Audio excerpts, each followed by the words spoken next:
Wow. So that's the first time I've seen that movie. I liked it. I don't know why I've taken this long to see it. How old are you? 48 years old? You've never seen A House of a Thousand Corpses? I'm 52 years old. I've never seen A House of a Thousand Corpses. I'm genuinely so surprised you haven't seen it, but it's mostly because I assume that you've seen all of the movies. So it's like if I've seen it, you've definitely written a paper about it. Well, this one doesn't have a lot of tap numbers, so that's why it slipped through the cracks. Alex is like, if Otis would have, put on the old man face and done a little click-clacking, Alex would have seen this with his mom. I would have been in the movie. I would have showed it to my mom. That's how excited I would have been about it. Please show this movie to your mom. Please show House with... It is the movie, right, that... I feel like this is the movie my mom was always afraid I would be watching. Because every horror movie, she always was so upset when she caught me with horror movies. And I think this is what she thought they were all like. You know what I mean? And this was one of the first horror movies I remember seeing as a kid. Because I found Texas Chainsaw and Hellraiser young. Right. And those were kind of life-altering moments of holy shit. They're like the most going-for-it movie you've ever seen. But this one came out, and I was just at that right age, right? When was this? 2003? Yeah. Yeah, so young into college, right? Right. And it was one of those movies oh my God, the rules are out. The shackles are... I mean, this was years before Human Centipede kind of, again, lowered the bar. But you're like, there's no more rules. It's unsafe at the movies. The first association I had with this movie was Rob watched it. And I don't remember the context for how you saw it, but I remember it happening. It was such a surreal thing. So basically, a kid that lived across the street from me, from where I lived in middle school and high school, for a little bit he went to a different school system. He went to the school system that Alex went to. And he brought me to some party from people from his school, and we get to a fucking mansion, and I don't know these people, and it's these are cool kids, and I am from a different place and very socially uncomfortable and not so cool or rich of a kid, and so I'm they're all huddled around the TV in their little thing, which conveniently in this particular enormous house was sort of a little theater set up with couches in a inlet in the basement. Yeah. And I'm like, I don't know any of you people. I will play pool by myself for the duration. And so what started as kind of literally me just playing pool by myself, and then my friend played with me for a little bit, and then being like, come on, man, we're trying to watch this. And I keep kind of glancing over, and I'm like, okay, yeah. Okay. And it just basically, it ended up in this full reversal of me sat by the TV screen alone and them doing whatever else. Yeah. I mean, just be like, you guys quiet the fuck down, I can't hear. Come on. So that was the first time I saw it. Was just... So let me get this straight, if I've got my story correct. You were living a John Hughes movie wherein you found film hipsters that were accusing you of ruining Rob Zombie's chaotic masterpiece with the click-clack of pool balls. And then, like the 8,000 dramatic push-ins in the movie, you were sucked into the film. I think... so first of all, I think you're misunderstanding these people. I don't think they knew what they were watching. Not a chance. I think it was Alex knows this town. They did not know what they were watching. The way I imagine it is the family from The Purge 1. It's guess what happens outside of our gates? Oh, God. I'm almost positive that's where it happened. It probably... Yeah. Rich people houses in Aurora were in this... It was in Barrington. It wasn't Barrington? It was in Barrington. Oh, it was? Yes. Yeah. Okay. So is it like The Purge if every character was James Spader from his John Hughes days? Yeah, I don't know. That's the perfect crowd to watch a Rob Zombie movie with. No, I think... sorry, go ahead. It's okay. I genuinely, and again, I don't even remember who it was. I don't remember the people. I don't remember anything about, the specifics. But I can't help but feel like it was one of those, no, we're gonna put on a scary movie and I'm gonna touch your boobs kind of situations with these classic. hormonal high school kids. Absolutely. So that was already like the weird dynamic of like, why am I here at all? Right. But then that being totally flipped on people that I'm assuming were actually really like put off or disgusted by this movie, that it was just like, listen, I don't give a shit about your boobs anymore. I got to get out of this room. And then like that was... How was that not on the poster? A movie that will scare you from boobs. But no, that's if I was picking, right? Like, what are the worst, like, I'm trying to grab a titty movie? This would be high on the list. I feel like that doesn't set the mood. Quick aside here. The same person that I went to this house with, he and I had a double date at his house, and we decided to watch the movie Kids. So if you ever want to top the list of that, like, listen, this will put me... Yeah, it was a terrible decision. It was awful. It was... Woo! And I mean, like, I had seen the movie before. Your therapist notepads must be awesome. So does every time you hear a pool ball or you think of a boob, you just see Dwight as a merman? Mer-Man! I have no boob-related attachments to this film. It's just, the film is what it is. Yeah. I was there to be someone's uncomfortable friend. Right. And presumably make him more acceptable by sheer comparison. Right. That was kind of my thing, too. I was the guy who was brought to the party because they were like, he'll know when it's not okay, and he'll do the thing that gets us all kicked out. That was my role, too, so I am familiar. Yeah, I remember because this movie became a thing for us, right? This was like one of those holy relic movies because it wasn't playing a lot of places, but we were at Ozfest, actually. Oh, God. And Rob Zombie was one of the co-headliners, right? So we're at this giant outdoor festival. We're just, like, blasted out of our minds. And all of a sudden, this fucking storm rolls in, and it looks like an actual scene, like a hellmouth is opening, right? The dark clouds and the wind, it's raining on us. You're, like, trying to keep your joints lit. And it's madness, right? And all of a sudden, the fucking, like, the storm sirens go off. And these red lights, right? Wow. They go off, and this giant screen lowers. And I think it's the first thing you see in the trailer is, Bill Moseley pulling the face up. And, delivering a line, and we're all just like, what the fuck is happening? So we're just like, baked. And so you're like, oh my God. Like, it actually felt like something very evil and unsafe was happening. I knew I shouldn't have come to Ozfest. My mom was right. When she was crying as I left to go get McDonald's, I knew she was right. And so we saw the trailer in that context, and that title hits, right? House of 1,000 Corpses.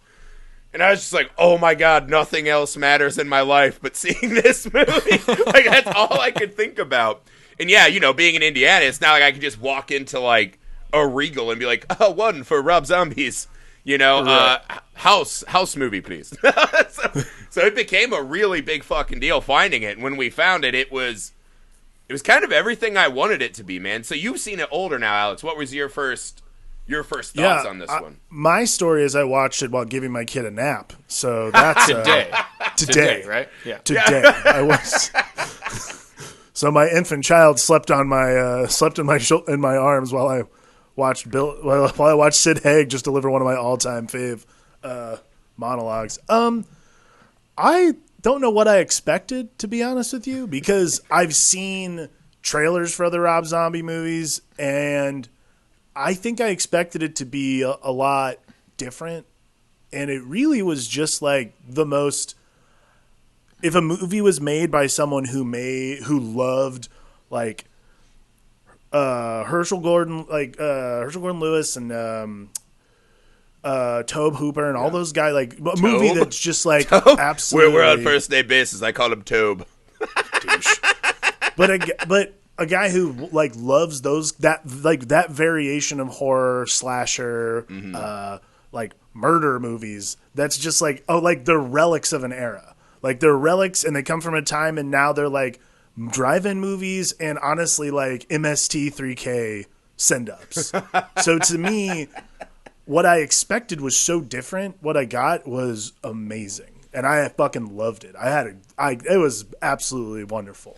I was worried for you, so that's good, man. Rob, what was your thoughts rewatching this movie to get ready for the show? I mean, I don't know if it's just because of how taken with it I was, when I was 17 or whatever, or what, but it does seem to be, and I've seen it however many times since then, obviously. It does seem to be a case of diminishing returns for me, but but there is a fair amount of very positive nostalgia, if you could have that kind of a feeling for a movie like House of a Thousand Corpses. I just imagine you on your couch, like, more like House of 820 Corpses. Right? Like, I've had enough of this. No, this is the thing, I think the body count's the same. Yeah, right? I don't have a way to change that. Well, also, I was just like, is it 1,000? I don't know. There's a lot of skeletons in that hallway. It's not really in the house. Does that count? You start doing the dead body accounting. But yeah, I think that's the thing I had forgotten is, what I think I love most about this movie, I was coming to the thought that I like that this kind of movie was just, this guy had the clout, right, from becoming a rock star. And he made a movie that I think has this kind of weird magic just because he clearly isn't following the rules of filmmaking at all. So the movie kind of plays like 3 separate movies. And it reminded me, it was kind of Grindhouse before Grindhouse, right? Like, it's not trying to be a parody as much as it's a love letter, and it doesn't have to do all the, because it's just so, like, they have the Spike Lee cutaways and the weird Rob Zombie like porn videos. I was like, what in the fuck is happening? But the fact that he had no, because you see it now that he makes movies, right? He's making more traditional narrative flicks, and this was the one where it just felt like he's like, what is because I was stunned by how many iconic / iconoclastic images are in this movie. Every shot feels like it is chock full of something that really matters to him as a fanboy, right? Like, even the bunny suits. That like, I saw that and it like exploded in my mind. I'm like, how the fuck did I forget the bunny suits? You know, I mean, it's just insane how much he gets in. I think that's a great way to put it. It ends up feeling like things that matter a lot to him. Yeah. Yes. Because there's tons of shit that, especially if you're not like a horror movie person, and luckily when I saw this, I had already, like, that was just already, so I don't even really I'm not really much of a movie person at all, if I'm honest, other than a few choice things, but I will always watch a horror movie, and that's always been the thing I've been most interested in. So there's a lot of stuff that, if that's not really your world, or you haven't seen a fair few, you kind of go like, what the fuck even is this? Like, what is happening right now, Yeah, I bet. But, like, to me, it ends up playing something that you could almost be critical of is it's Texas Chainsaw Massacre adjacent, almost entirely in premise, but in a way more psychedelic way. Yeah. Which is almost kind of encouraged by Bill Moseley being involved after he was in Texas Chainsaw Massacre 2, the nature of his character in that, you know what I mean? But it is definitely like an homage or a love letter to this kind of a certain breadth of the history of horror films. Mm-hmm. Yeah, I like that it's basic. It's the way it's like all of the aesthetics that make Rob Zombie popular and like that make him important to pop culture. It's like all of those things like centered to a single point in time. And that's what House of a Thousand Corpses is. Like, it's all of his creative powers put into one single moment, and that's what the movie becomes. Because it's cut like, it feels like it's cut by 3 different people. There's music video elements. There's just like, if some of it feels just like straight archival. Like, I don't know. Like, I remember watching like reruns of like Gholardi when we were kids in Cleveland. Like, because then like it's Dr. Wolfenstein. I'm like, this has got to be because 100%, dude. Of There are Gholardi. definitely elements of that in there, and I think you're right. And it almost sounds like, I don't know. I'm not a fan of Rob Zombie. Period. I'm not a fan of Rob Zombie, but I really liked the movie for what it was. Yeah. But having been familiar with his music, it felt so on brand. It felt like a very, like, the natural extension of his creative limb. Totally. Like, it just was kind of like, oh no, I see. Like, if this guy made this music, this guy made this film. That all that checks out to me. Well, especially at that time. it felt like we were in this phase too, because this was when, if I remember correctly, it was a lot of Saw and Hostel, and then remakes of famous Japanese curse movies, right? So The Ring had popped, The Grudge was coming. Yep. So it felt like there was a scene when Otis is just screaming at the girl, right? And he's like, I'm trying to break away from these mechanical recreation. The worst Bill Moseley impression ever, because he has this... He's amazing in this movie. I fucking love Bill Moseley. He really is amazing in this movie. It's unbelievable. I mean, it's one of those movies where he kind of takes all these guys that had a run in a horror movie, and he gives them a new polish, and they're all fucking outstanding in this movie. Yeah. Because, again, he made all of this so iconic for how weird it is and off-putting, like you were saying. But there's just this... It feels like Otis almost becomes this uber Rob Zombie, right? And he's kind of screaming at the state of the horror movie, because as a fan who loves horror movies that much, he's like, I'm sick of these, giant studio, paint-by-number, maybe it's all torture porn or it's all this. And out of nowhere, we just got this movie that, kind of like his music, it's just, it catches your eye, and you're like, what the fuck is this? It's different. It's... Because that's as I honed in on, too, because me and Alex were debating earlier about why it kind of got shit on a lot when it came out. And I think if you're like a classic film person, you can take the easy shot, which is, oh, well, it doesn't do this right, the techniques, blah, blah. But I was like, it reminds me of, how I used to hear people talk about, I can't remember who it was who said the quote, right? It was the Ramones or someone they were talking about. They have so much more to say than they have talent to play. You know what I mean? Right. And it's like, what comes out of it is still cool, right? It's just this super high energy. The passion's there, even if the polish isn't. Yeah. And that to me is almost more endearing. Yeah, I get that.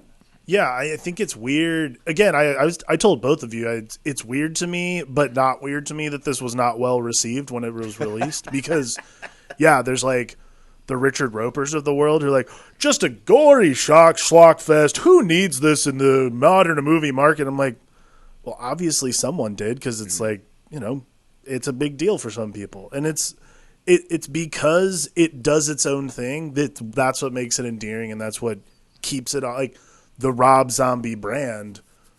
Again, Rob doesn't like Rob Zombie, but nevertheless, we're sitting here talking about this movie. Like, it's a movie that, like, both of you have like stories of how you saw this movie, and it resonated with you to keep that story alive. Like, obviously, it matters to people that this movie exists. So it's weird to me that people wouldn't see it for what it is. And I think that's the strangest part, is like people would just chalk it up to modern, especially like what was coming out at that time, which is just like modern horror. And I can admit, like, probably at that time I was thinking the same thing. I'm like, I hate it. I don't like a Hostel. I don't want to deal with like all the gore and that kind of stuff. But honestly, this movie I thought was much more tame than I expected it to be. What? Really? How that in seems the impossible. I don't know what to tell you, man. Like, I think we just broke internet history. You're the first person who put tame in their Rob Zombie thing. How's that? I mean, I think that's partially what I liked about it, was just like what you were saying, was it just felt like there are no rules anymore. It's like so unabashedly heavy-handed. Yes. There is no finesse. There's one brief moment of what I will call high school finesse. And by that, I mean, like, I was really taken by it at the time, but now I'm just like, all right, that's pretty obvious. But there's the scene, it's got to be a full minute, where I don't even remember who it is. Probably Otis has a gun to the one guy's head. Walter Camera Goggins, pans out, the music fades out, you just hear the birds, and you're just like, and it's super tense, obviously, because you're like, well, I know what's going to happen.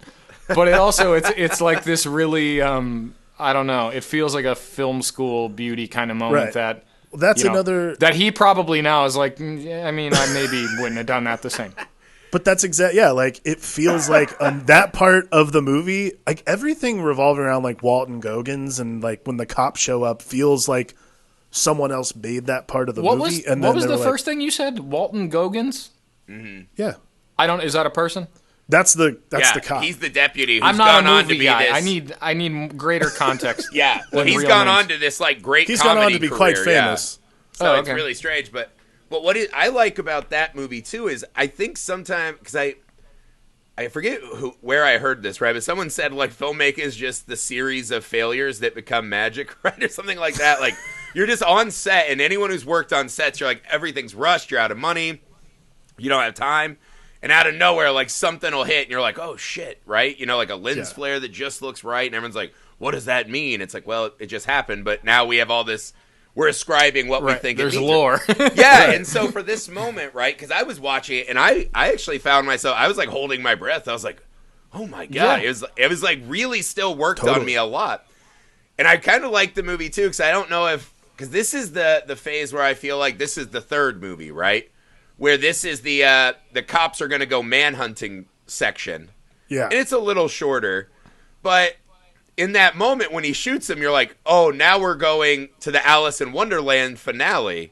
So abandon all hope, you know, ye who are watching. Like, there's no more, there aren't going to be cops. There's not going to be a suburban father. Like, there is nothing but, you know, an Uber Nazi and a scarecrow Nazi doctor. Like, that's what we're doing now.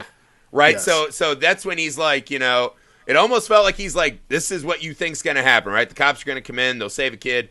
Nope, fuck you. And he kills any expectation that he'll adjust to the medium. That really is like the final detachment. You know what I mean? Oh yeah. And when you think of the narrative of the film like that, or when you think of how you're breaking it into sections, that does actually make that long silent tension more impactful, where it's like, well, this is the death of hope, and all the birds will fly away. And that's it. There is only death here from now on. Yeah, there's no Donald Pleasance coming. There's no super cops. Like, we're done. Because I will not lie, I had forgotten about Earl, right? Like, I remember Dr. Satan and seeing him. I forgot that he kind of looks like a Robo Skeksis, right? Like, I kind of forgot some of that. I was like, all right, like, this is a weird setup, but, you know, he's like a 800-year-old, whatever. Like, he looks weird. That's cool. But when Earl comes out in the gas mask, and I was like, oh my God, I'd forgotten about the Uber Nazi, that he's, he achieved his goal. He was experimenting on, you know, unfortunate. To make a super soldier or whatever. And I had forgotten that Dr. Satan was clearly a Nazi. Like, when he started speaking German, it's like, how? Because that's what I'm struck by in this movie. Was he speaking German? Oh, yeah. Yeah, for sure. I could not tell that at all. Me neither. I didn't know. Because I went back like 3 times and I cranked my TV volume up, and I was like, "Holy fuck, he's a Nazi!" Because I always thought he was like some hilljack. But then I'm like, "Well, how do you get all this medical expertise?" I was like, figured maybe he's like a farmer, or a butcher, or some shit. But I was like, I think he's supposed to be a Nazi doctor. No, they explained it earlier. He was working at a psychiatric hospital. Right, but I think he fled, you know, from justice, and then he kept, you know, experimenting. That's my new take when I saw that. Because I was like, holy fuck, he's saying German stuff. That's a whole lot of backstory that That's what I mean, I don't know that I'm supporting you on that, but That's kind of the theme of the show, is I say something and everyone goes, no, that's not in there. I respect your desire for depth in that character. To me, it's just absolute, like, under his breath, may as well be speaking in tongues, rambling of an ancient borderline homeless cyborg. He's come up with his own language now. Because that's why I was like, he's in like the green room for the rejected experiments, and I was like, what? Like, he gives him TV, but only static. It seems like a weird place for him to be. You know, you guys watch the static. I'll be over here, you know, in my red light operating. I was like, then I thought about his fake trailer in the Grindhouse movie was Werewolves of the SS, so he'd already been in this kind of mode of escaped German monsters. I was like, maybe this was that too, because it felt like this one again. This is where it gets into the Rob Zombie. Where I was like, we are really on the nose with going down the rabbit hole in rabbit suits, getting your clothes ripped off, and being in the Alice outfit, right? Like this is. I was like, we're really on the nose here, but still. Yeah. I love it because it's. I mean, this is just the fucking. Otis has his face painted now. They're doing some kind of cult ritual. Yeah, you know, it's well, it was Halloween. Madness. They were all in their costumes, you know. Yeah, right. Except for the guy whose job is to just be the tow truck driver. Because I was like, that guy's really strong. You should put him to better murder work. And he's such a weird character in the way that I think they like explain that he's part of the family, but he seems like he works there. He doesn't seem. Like, he wasn't at dinner. But, you know, like, Baby wasn't at dinner, but she was preparing for the show. That's right. Like, Rufus Jr. is just, who fucking knows? He just shows up somewhere with an unbuttoned sleeveless flannel looking serious. That's just, that's it. But that's why I was like, that's such a zag, because you're like, when does a guy show up who looks like that? The first time we see him, he's wearing some form of mammal on his head, whether it's a bear, a wolverine, or a honey badger, and he's just like, hey! Just kidding, I'm actually literally just going to tow the car. Like, I am just a mechanic. But that's so crazy to me, too, because, like, they start freaking out in the car when he shows up. And what somehow the lone male character there was able to intuit, and maybe he saw the vehicle, but the way the camera shows it, it's like, oh no, it's a guy with just like a wolf on his head. That's the tow truck guy. Don't worry. Chill out. Nothing. What? Well, that whole segment from the time we leave Captain Spaulding's till we get to the Firefly, I guess you would say all the way until like they think they're going to get away, right? Right. This is the segment where I was like, this is the characters trying so desperately hard to not realize that they're in a horror movie, right? It kind of has this because everything that happens, they're just like, this seems all right, like weird, but we'll get through it. I was like it does feel like they really are like a Vice News crew. Like, this is what we do. We go to weird places and, you know, exploit people's sadnesses. Right. And then all of a sudden about the dinner, they're just like, oh boy, this is not breaking our way. It feels more like that Documentary Now parody, like the drones thing. Right. Where like they're all clearly in mortal danger, but they're just like, look how small this hallway is. But like the Sherry Moon Zombie might be the most like I've never seen an actor chew the scenery and it work like this before, but she's so good as this like over the topness that it almost it like Rainn Wilson and Chris Hardwick sitting there just like being like totally into her whatever burlesque routine she's doing. Like how could you not know like you're gonna get murdered, man? Like obviously something terrible is about to happen. They didn't need to build that tension in that way. That could have happened at dinner. Yeah. Though, I mean, I guess the part of the show was just to show like how crazy this family. Right. Because when I think of that, I'm like, all right, what's the actual like functional purpose of this scene? Because those two men in that, especially during her performance, are absolute fucking idiots, and it's not like I'm not blaming them as actors. It's just like their reactions are so impossible. In my opinion, that it's like I think having the appetite to eat popcorn during that is pretty shocking. Like that was. I think I would be reaching for any creature comfort, heroin, popcorn, whatever, anything to get me out of that house. But yeah, because that's. I like too that it just starts off with Grandpa's open mic that is literally just about Munch and Wap, and it is the best. Grandma's Wap too. And it's just like Chris Hardwick's like, Chris Hardwick in that moment's like, this will become my brand, right? being falsely over enthusiastic about things that I can milk. Oh, God. But I will say this, though. I think they were being dumb, but in the opposite direction of you guys. Because once I'm in that house and I see Baby, you're like, I got to fuck my way into this family. Like, I'm in. Like, there's no getting out. I'm not saying with my normal suburban girlfriend, like, I gotta win her over. I gotta win her over and join the family. I'll be the second tow truck brother. Oof.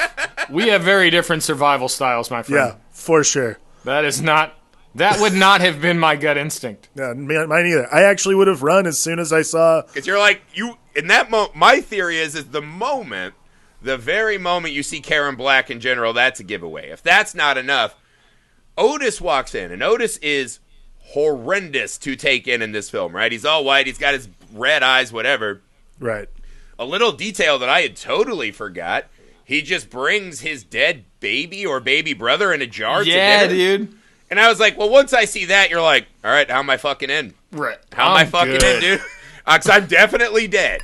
I've never been at a table with a dead baby, but if that happened, I would throw everyone I know under the bus and be like, how am I getting out of this house? Though, I suppose to some extent, and I mean, this is me kind of trying to give the benefit of the doubt to, again, a film that is very intentionally heavy-handed, they could have done this in more subtle ways. But maybe the thought or the idea was like, well, this is just some Halloween shit. We don't really know.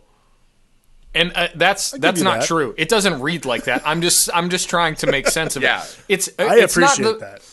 It's not the best script ever written. It's not the best acting. Listen, once you see Otis and Tiny's sitting there doing whatever Tiny's doing. Tiny's the best because he has lighthearted clothes on the whole time. That's right. Whole time. I love that. I want that Halloween shirt badly. Yeah, right. That scene where he goes in the basement and he's just like eating cereal in front of the girl, like that, I was just like, this is the fucking movie right here, man. Like this is the best acting I've seen the entire film. But literally, think about what that scene is, right? It's a great case study in what House of a Thousand Corpses is. Here's a girl chained up. Here is this giant, terrifying burn victim with a gimp mask, who then has a comical, cheap-ass Halloween costume shirt on, who's eating pun cereal sloppily. And the lady's like, let me escape. And supposedly he has a heart of gold. Like, okay. He's like, all right. She escapes only to be grabbed by Otis, who's one of the scariest movie characters ever.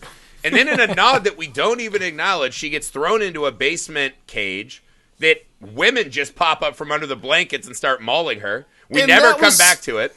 No. And Otis turns to look at Tiny, and Tiny just goes, huh? I was like, that's everything that is great about this film in one 3-minute segment.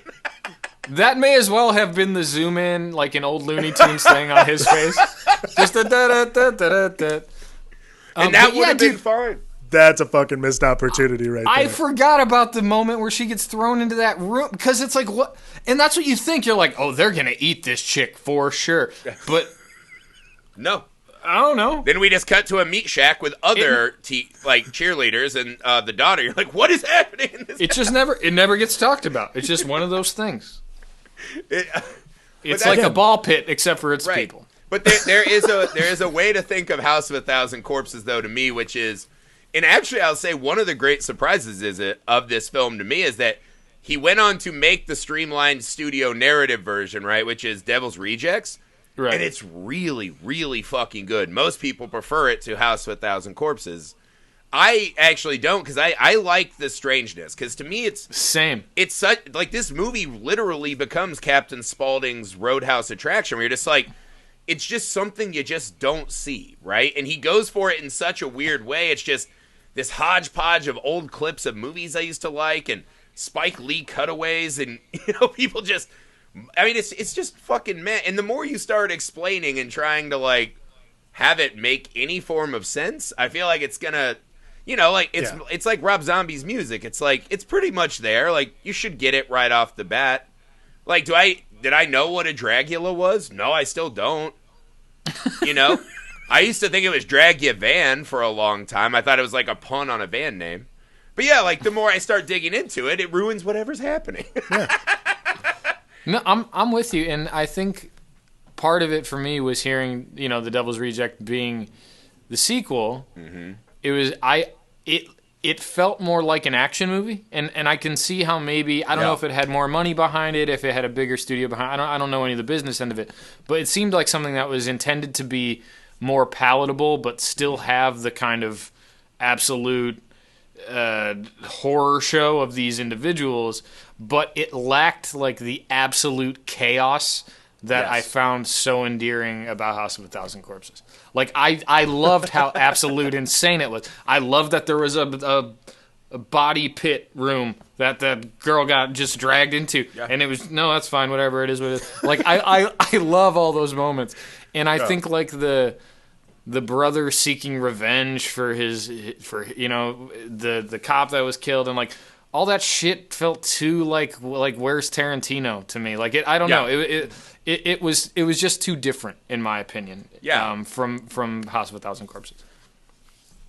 I mean, I dug it because that's the fun experiment where it's you pull these people out of Wonderland, right? It's what if the Mad Hatter came to our world, and when you see Otis and Baby and Spaulding interacting with normals. You're like, holy shit. Because I would argue the characters in this movie are not wildly relatable. I mean, I guess now, not when this movie came out, but now that everyone's like an influencer and a podcaster and shit, you're like, all right.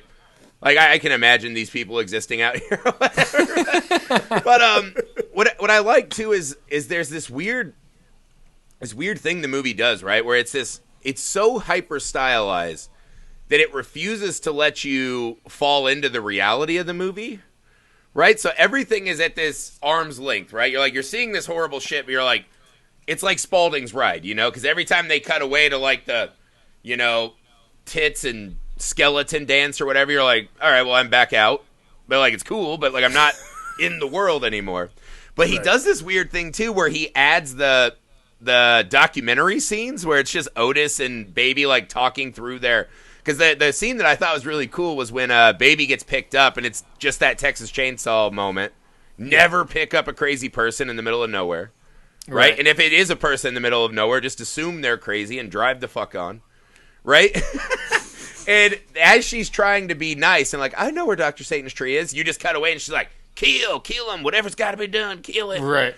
And it's this weird, like, because he's doing it, so now it feels like a lifetime recreation of the horrors that we're watching. So you're like, is it real?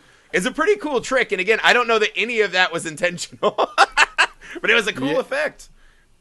Yeah. It's like the narrative device it normally is like an attempt to humanize someone, but it's humanizing the least human people you possibly can. Yeah. And just that juxtaposition is interesting, you know? Mm-hmm. Yeah. I like that this movie is like, the attempt at subtext it's just text. Like, right. Like I'd like to know which scene was the attempt. Yeah, like that scene particularly where she does that, and then you cut to that stuff. You're like, cool. I don't need to know. I mean, I thought she was crazy, but now I just have confirmation, so I need nothing else to know about her past that. And everything she does is justified. Again, it's just like this constant hammering of just text. It's not about, like, there's no subtlety in this movie. There's no, like, well, we wanted to explore the psychological ramifications of being stuck in the... No, fuck that. This was the struggle of real America that's so easily forgotten by you coastal elites that we have to scream into the void and commit acts of horror so that you'll put us on your fancy network shows. I live in Indiana, so I feel very much like a Firefly. I'm just one bucket of chicken away from going on a rant. See, I took it a little different than that. I took it as a, like, they were so isolated that it was just sincerely like, this is what we do. Right. Yeah. And that's like he's making fun of them and saying like, oh yeah, you worked scooping ice cream to your friends, or whatever. And he, you know, for him it's like, no, my work is I take people and put their heads on fish bodies. Like, you don't understand how hard that work is. But that scene was so kick-ass, because I had forgotten that Otis had, like, this theatrical side. I just remember him... Total block. Oh, but when he does that, and he's like, he opened me up, right? And when you see Fish Dwight, you're just like, holy shit! It's so awesome and weird. Fish Dwight. And it just all worked, right? Like, and that's... I'd forgotten about the theatricality, right? When he puts the dad suit on... And he's trying to make out with the dog. I mean, there's so and they have much... that, like, song, kind of. Yeah. What the hell? So, but that's the other cool thing, too, is, like, the longer the movie goes on, and once you get to the graveyard with the hundreds of corpses and the skeleton row, you're like, so this is a place where people can just be driving in the middle of our country and just be gone. Yeah. And they've obviously gotten away with this for a really fucking long time. Right. You know, it becomes extra. It was so much... I think that's what I had forgotten, right? Because I remember the heavy-handedness, but I think there's a value in the fact that Rob Zombie essentially made this like a greatest hits record, where it's just every scene is set up as its own thing, where whatever he's doing, right? Like there's this one thing where they have a giant wall-sized creature from the Black Lagoon in one of the murder rooms, and I was like, where the fuck did the Firefly family come across that? Is one of them like a painter? Like, what in the fuck? Did they spend like thousands of dollars to get that into their hoard? I don't know. But every scene, he said, I'm not wasting a wall. I'm not wasting a space. I'm going to fill this with things that I love, right? And, you know, I think that's... Because the thing is, like, I mean, we've seen Rob Zombie now make enough movies, and we've seen him make more traditional horror movies. And I like Rob Zombie. I think he's really good at making horror movies, but... I think this one just has more value because it's more, like you said, right? You're like, it's so on brand for him. I don't think anyone else could have made this movie.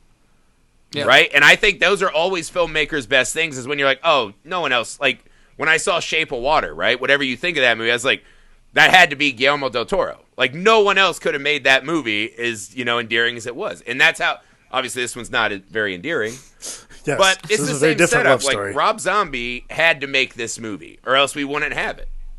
Right. Well, that ends up becoming an interesting thing in The Devil's Rejects, though. Is they do end up being the protagonists in a weird way. By the end of the film, you're like, damn, they are a family, though. I don't know if I hope it goes well for them or not, but like, oh fuck, they really bonded on this road trip. It's amazing. It really is a weird flip of the script there. So I have to say, because I didn't realize I was Chris Hardwick. I also didn't care or look into it, but I did like. First of all, I always forget that's Rainn Wilson until I watch the movie. I'm like, that's what a weird thing. But then I always, as of more recent years, I want Chris Hardwick's character to be Charlie Day. and I mean, it obviously isn't. Yeah, but there are just so many moments that I'm like, oh shit, that would have been awesome. Yeah. How he ended up in this movie is baffling to me. Like, I don't know how. I mean, I guess he was kind of an actor at that point, but not really. I mean, I knew he had been a comedian, and the only other thing I had remembered him from was Singled Out as the host. Right. Oh, yeah. Maybe he did a write-up on the Nerdist, and they're like, do you just want to come to set every day? I don't know. I mean, again, he's one of those guys who's just, not anymore, but he, like, bounced around nerd culture for so long. Yeah. And this was, like, and, like, Fangoria and all that stuff was kind of his wheelhouse, so... But again, I didn't think he was an actual actor. I just thought he was like a guy. And when I saw him in the movie, I was like, wait, is Chris Hardwick in this as like a gag? Or yeah. And I'll be up front, I do not like his shtick at all. Like when I used to begrudgingly watch that after show of The Walking Dead. Because I just loved The Walking Dead when it came out so much. And I was like, oh, I hate this fucking guy. Like every time I'd get so mad, but you're like, where else am I going to get the deets? Where am I going to get the juice, And so, but I'll give him credit after saying I hate his guts. I think he's pretty good in this movie. He's honestly pretty good, but that was the other thing I took, too, thinking about, like, thinking back on actors. This is the first time I'd watched this since Sid Haig passed away, and it made me so insanely sad today, because him as Captain Spaulding, I don't know where I would rank him, but amongst my all-time favorite horror movie characters. Yes. It is just that actor who was in a lot of stuff, and you kind of knew him. He was there in the genre, and this is... you just couldn't have cast Captain Spaulding any fucking better to me. I agree with that. Yeah. He is such a badass. Oh, my God. He's so good. Again, like, that opener with him is... you could put that next to, like, the opening scene of literally any other movie, and I'd say that is pretty great. Yeah, well, there's a version of this movie where the House of 1,000 Corpses is just on his property somewhere, and that murder ride is some kind of like his thing. And you're like, I would have done that. I would have done a whole movie with him. And by the second one, he's kind of become just like, it's more about like just the normal guy, right? I like the used car salesman clown version of him in this. And when the guy comes in with the gun to his head, he's like, fuck your mother. Fuck your sister. As he counts. That's so good. I was just like, it was one of those things where because I forgot how they just, like, go in fast and hard in this movie. And I was just eating it up. And him on the ride, too. Stunner, man. It's just cool when these guys find the role eventually. Yeah. Because if he hadn't been in this movie, I think he kind of gets relegated, right? Only the most hardcore fans know. But, you can go... Every time I go to a metal show, there's a Captain Spaulding face shirt, for sure, in that crowd. Every one of them. That scene during the stick up and he sticks the piece of chicken in that guy's face, I almost woke my kid up laughing. It's so good. But yeah, and he does this great thing. I'd kind of forgotten how good he was at it. But the scene, he has like 3 of these moments, right, where he's talking and doing his funny clown thing, but he does it with the cop really well. Because Rob Zombie does this weird push in like 50 times. As if every time he does something to remind you it's a movie, right? He's like, no, come back in. I'll force you into the reality, right? Like you can't escape. It's a fucking vortex or whatever. But he does it really well on Spaulding a couple times where he's kind of doing his jokey thing. Like when Hardwick's asking him the questions. Right. Or Dwight, and he's just like, why are you asking so many jackassy questions? Yeah. And it just pushes in. And as his face drops, you're like, oh my fucking God, dude, you got to get out of there. And like we'd already seen him murder a guy, and you're still re-scared. Because you don't know what is even beyond that. we saw him murder a guy and then heard him say, motherfucker got blood on my good clown shoes. Yes. Come on, man. Yeah, and when he puts on the Apollo Creed outfit, too, for the little tour, I was really sad today watching that, because it is just awesome that Sid Haig got to do that. So funny. And sorry, also forgot this detail. After he shoots the guy in the head, he brings the barrel of the gun to his nose and goes... Wow. Amazing. The consummate showman. So satisfied. I read apparently this was like unintentionally funny. And this is like kind of one of the things that because I was reading about like Rob Zombie, like I didn't mean to make it like funny or kind of campy in a lot of ways, but it just sort of happened. And he just said I didn't mean to make it campy in general. Like Shit. In some interview, he's like, that was not my intention. And I'm like, how do you make a movie like this with Sid Haig as that character and not make this intentionally like kind of campy, like weird, goofy, hijinksy Looney Tunes, and not like like Rob said it best. How do you not get the one this shot though, Alex? How do you do that and not make it? There's a shot that made me question that maybe a little bit, right? Remember the cutaway? I think it's in the Alice in Wonderland segment where we just cut to the African American guy sitting on the roadside, and he's got like the Watchman signs, foretelling societal dooms. Yeah, and I was like, what the fuck is that guy doing in this movie? Like, he's cut in and out throughout the whole thing. Is he really? Okay, is he really? I noticed him in that moment, and it was one of those. Yeah, he's like, earlier in the movie, like freaking out, pointing a rifle at the camera, if I remember correctly. Okay, yeah, because that one caught me off guard. I was like, yeah, honestly, the first time I saw him was like in the middle of the movie.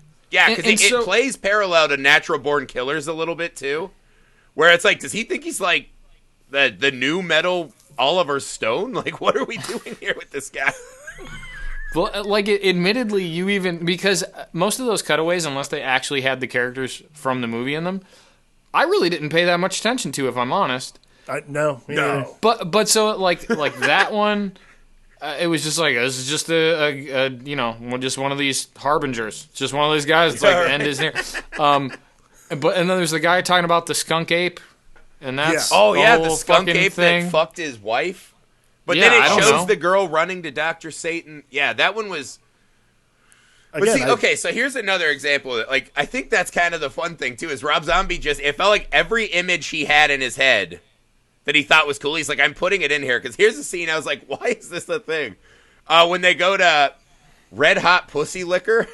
Which is the greatest name for any liquor store in anything fictional ever. You know for a fact that it's like that and the Titty Twister...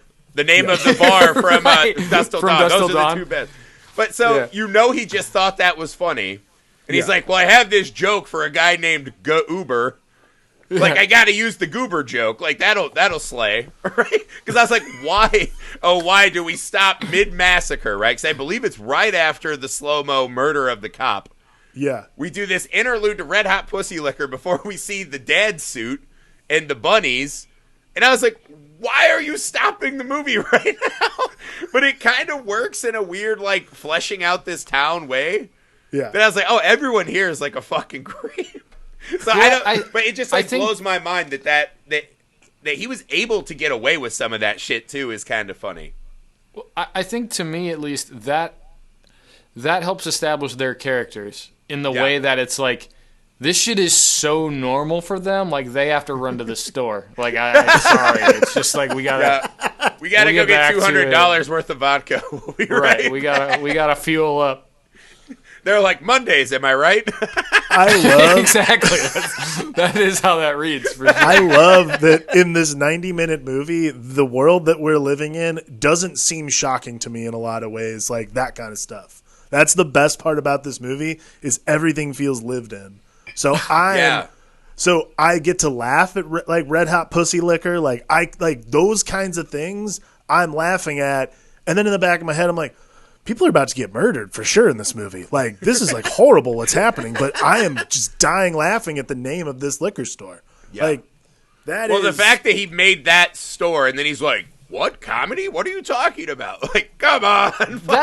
Same thing. Like the line about got blood on my clown shoes. Like, come on. Exactly. How is that going to be taken? It's funny. Who would say that line and it not be funny? Like, maybe he was worried he didn't have the bona fides yet in the horror community. But I was like, you're Rob Zombie. You're a rock star. You're Rob Zombie. You're fine. Yeah, your wife's like flashing her tits all over the movie. Like, you got to have more self-confidence, Rob. You got to work on this. I will say, as someone that has seen a fair few of his movies, I love and respect how much he seems to love his wife and think she's attractive and talented. But I'm fucking done with her. I'm done. I was waiting for the haymaker, right? I was waiting for you to get off your scarecrow pole and attack the marriage. There have been too many. I was burnt out on her a very long time ago. Yeah. And again, I'm very happy for them as a couple, apparently. But it's just for fuck's sake, man. I think she's like kind of devastating in this movie. Everything about her is so fucking obnoxious that it really, I mean, it's the weird Rob Zombie thing, right? Because even in the pussy liquor scene, right? She kind of plays a like she tones it down a lot. She's not in character. And I was like, that shows some decision making. It's not bad. And by the time she got to Lords of Salem, I thought she was a passable actress. She's pretty good in that. She does in that scene say, we like to get fucked up and do fucked up shit. Or you just mean her actual delivery as an actress? As a guy who lives in the Midwest, right, and I have some relatives that live further out from society and this and that, those people are everywhere, right? And I think it's the weird thing that it feels unnatural in a Rob Zombie movie, right? Like when you watch his Halloween, that breakfast scene in the Strode house where the guy's, oh, fuck you, and there's a baby scream, you're like, this is unpalatable, to say the least, right? Like, I hate this, and I want to turn this movie off. Those people are kind of everywhere, right? Like, when I go to a bar, you'll hear people just saying shit like that, because I think there's this thing about some people they feel looked down upon, and they're like, well, I'm going to push your buttons, and if you stay, then we're cool. And I was like, so I hear shit like that a lot.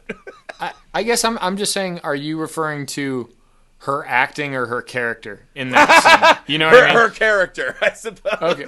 Yeah, I mean, but I'll tell you this: if her acting that way was here in bars that I drink in, she would be able to easily kill so many overweight guys in hoodies, like so many. like they would need a bigger house, right? The House of 1,000 Portly Corpses. That would be the movie. Slightly larger house. Yeah. More of a mansion. For sure, man. A state of 1,000 corpses. Yeah, dude. It's so. I look back on it and I started to wonder to myself. I was like, do you think we'll get more movies like this nowadays or less? Because I was trying to think, what's the last movie that really hit me like this? You know what I mean? Where it's just, you can tell that someone's just all out going for it without any worry about the structure and like rules of a film, right? Right. And it just kind of yields this perfect bouquet of insanity to me. I don't think you're going to see a movie like this again. Like, I mean, you'll see things that are similar to it maybe, but I mean, especially right now, I'd say no, just because we're in this time of like Jordan Peele, Ari Aster, like people who are making like really. We got the rise of the arty horror flick coming back. What? The arty horror flick, right? They call them elevated horror flicks, which I think is the most horseshit term of all time. Yeah, like that's really rude. I think. I think we're in this time of like very specific. Like Dave Eggers is another one who makes like absolutely bananas movies that fit this mold. So I think we're going through this like art house period right now, in terms of and like after that horror movies. After that, we'll need a good layer of dirt. We'll need to dirt it up. We'll need another Rob Zombie. Who might he be? Well, I mean, she. I was watching that movie, and to me, I was like, this has to become a manifesto for independent filmmakers, right? Like this movie. Seth Rogen says that about Total Recall, right? He said, I saw that movie, and I knew that audiences will go as far as you want them to if it's good, right? Because Total Recall is fucking insane, but our aunts and uncles watched it. Right. We're like, oh, cool. Right? And this movie is like that, not like our aunts and uncles would probably watch it. But I think he actually was a lot better filmmaker than people give him credit for in this attempt. I think there's some really good work done in this movie. And I was like, I think that's the cool thing, right? The fact that it meant so much to him, it feels like. I just think there's always going to be room for that, man. And you'll get these weird little gems popping up more and more often, hopefully. Yeah. That's my hope. Rob? Anyone else have any final thoughts on House of 1,000 Corpses? Rob, wrap it up, man. I mean, I don't have the filmmaking knowledge that you guys have. So I watch movies from a far more I don't know the word, pedestrian perspective. Now you're elevating us. No, we're not. I feel so. Jeez. But yeah. I mean, I did have a D+ average when I got out of film school. So. Well, I never even went to film school, so there's that. But so I mean, I like we've already touched on. I mean, I think it's a really cool movie because it is this kind of homage, love letter to the classics that sort of elevated the genre to being. Oh, I hate to even associate this word with anything I care about, an American staple, but it is pure chaos and absolute bedlam in the best possible way. Yeah, absolutely. I think. I mean, I'm so glad that we took this opportunity that I got this opportunity to watch it. Because I'll tell you, any other time, I would not have done this on my own. So watching it now. How far would you have made it in if this wasn't for Rob? I wouldn't have. When would you have turned it off had you turned it on? I'll tell you right now, you would have told me to watch. You would have asked me to watch it for one of these months, and I would have been like, I'm not watching that movie. Yeah, I'm not Rob. I get it. Yes. But I'm glad you came on. I mean, to me, I'm struck by, again, I come back to the iconic and iconoclastic, right? For a first-time filmmaker and writer, and he had experience with music videos and, a really popular music career and all that. But he finds so many images, and I think for horror movies, the image travels way farther than a lot of genres. Yes. And there are just things in this movie that will never, ever be able to be scrubbed from my brain.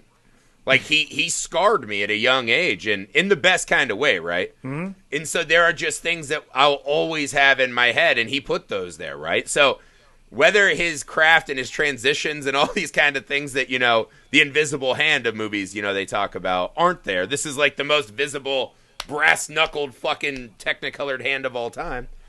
But he finds the moment in the image because he's a guy who loves this shit as much, if not probably way more than most of us. Yes. And to me, that has value, man. We don't need all these streamlined movies. I want to be burned, And I think that's what this movie accomplishes. It's true. Well, I think that's a cool point too. Is in horror movies, especially the imagery and things go a long way. Mm-hmm. And he's undoubtedly someone that is well studied in and understands the aesthetic of a horror film in general. So that it becomes so effective already just for those reasons. For sure, man. Well, this was a great pick, Rob. Thank you for joining us in our October descent into the horror abyss, man. You want to plug anything on the show? No. Rob does stuff, in a place. That's Rob. Yeah. That's all you need to know. Those are things I do. That's Rob. I appreciate that, unlike Rob Zombie's wife, you're not trying to take any spotlight for yourself. You're letting Rob have his moment. The other Rob. I avoided at all costs. Right. Well, we appreciate you coming on. What a great movie, man. Cool. Yeah, thank you guys for having me. Yeah, and you're welcome back anytime. The next time we find an insane heavy metal horror movie, we'll give you a shout, man. Or even just other horror movies. We do a lot. I'm always telling Alex. You could give me assignments, like not unlike how I apparently gave to Alex. Rob, I've got one for you. We actually did a show on it. It's called The Lure. The Lure? The Lure. It is essentially a Swedish mermaid nightmare, but it has like really awesome kind of Russian techno musical that one stuff. That one might not be for me. I'm gonna be honest. There were too many words in that I was like, ew. Yeah. But see, that's how you think, right? Like a lot of times when you smell You should have just led first, with Russian techno. That's Rob's genre, so I'm not sure. I'm just saying. If you're into Tattoo and The Little Mermaid and murders, that's the movie for you. I do want to mention, just for anyone that's listening, because it's anomalous and interesting. My other pick was Halloween 3. Yes. Season of the Witch, which I don't know. Are you guys talking about that in any of the other ones? We're doing all of the Halloween movies, and we have not yet done Halloween 3. You're more than welcome to join us, because I would argue it's the second best Halloween movie.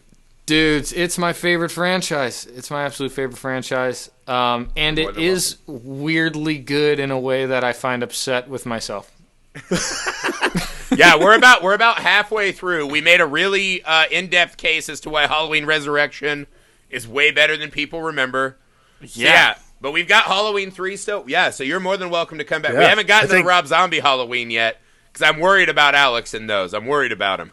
I'm kind of with Alex on these ones. Yeah. Well, at least Season of the Witch, though. I'm glad Rob, you love it. I fucking love that movie, man. I think we're going to have to bring you back for Season of the Witch then, man.